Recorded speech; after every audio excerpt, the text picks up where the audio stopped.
From the National Newsroom of the Canadian Press, I'm Rob Westgate. A small Manitoba community is waking up in shock this morning. The RCMP is investigating 4 deaths after getting a tip that first led them to the body of a 41-year-old man on a road. Investigators say they believe he died from a self-inflicted injury.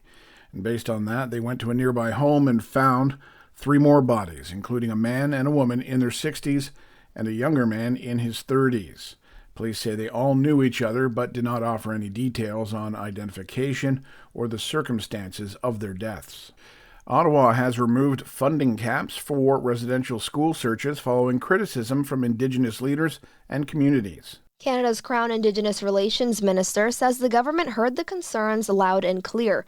The government will now lift a $500,000 cap and remove planned restrictions on the funding, which goes towards locating burial sites at former residential schools and identifying children who never returned. Communities could previously receive up to $3 million per year through the Residential Schools Missing Children Community Support Fund. The minister says the government's intention was to fund as many initiatives as possible, but it made a mistake in not being flexible enough. Naira Ahmed, The Canadian Press.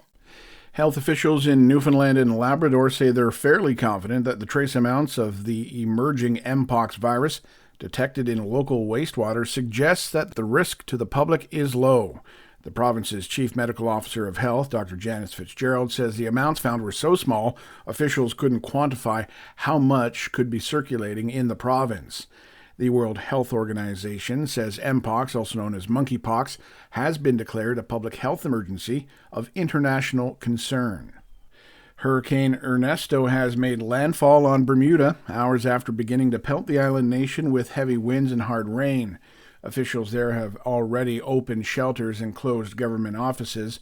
The storm is expected to continue tracking north and east, staying far off the coast of Nova Scotia, but likely nipping at the farthest eastern tip of Newfoundland next week.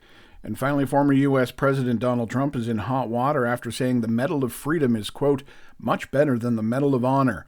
Reporter Rachel Scott explains. Trump was addressing Republican mega donor Miriam Adelson, who he awarded the Medal of Freedom when he was in office. It's actually much better because everyone gets the Congressional Medal of Honor. That soldiers, they're either in very bad shape because they've been hit so many times by bullets or they're dead. Senator Mark Kelly, a former Navy combat pilot, saying when the Medal of Honor is awarded posthumously, it's often to Americans who have thrown themselves on grenades or braved enemy fire. Heroes who have paid the ultimate price to save others. Trump himself has never served in uniform. This is the Canadian Press.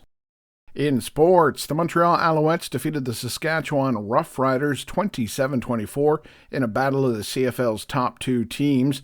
It was also a game that happened to feature 6 lead changes, with the Owls managing to hold on for the victory. Meantime, sources have told the Canadian Press that suspended Toronto Argonauts quarterback Chad Kelly has met with CFL Commissioner Randy Ambrosie.